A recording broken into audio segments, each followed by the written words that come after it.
কিশোর কিশোরী, তরুণ তরুণী, ছাত্রছাত্রী, নারী পুরুষ, নবীন প্রবীণ সবাইকে আমার সালাম জানাচ্ছি। আসসালামু আলাইকুম। গত বছর আগস্ট মাসে জুলাই গণ অভ্যুত্থানের শক্তি বলে আমরা অন্তর্বর্তী সরকার গঠন করেছিলাম। এরপর আমরা এখন আমাদের মেয়াদে একটি অত্যন্ত গুরুত্বপূর্ণ সন্ধিক্ষণে উপনীত হয়েছি।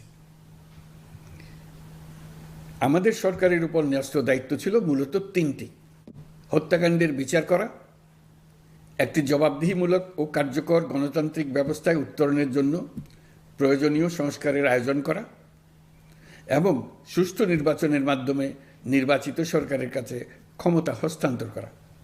আমরা জুলাই গণ অভ্যুত্থানকালে তৎকালীন ফ্যাসিস্ট সরকারের নির্দেশে সংগঠিত হত্যাকাণ্ডের বিচার কাজ এগিয়ে নিয়ে যাচ্ছি।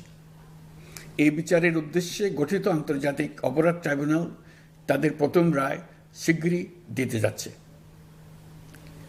ট্রাইব্যুনালে আরও কয়েকটি মামলার বিচার চূড়ান্ত পর্যায়ে রয়েছে। সাধারণ ফৌজদারি আদালতগুলোতেও জুলাই হত্যাকাণ্ড সম্পর্কিত কিছু বিচার কাজ শুরু হয়েছে। আমরা একই সাথে দেশের ইতিহাসে প্রথমবারের মতো গুমের মতো নৃশংস অপরাধের বিচার কাজ শুরু করেছি।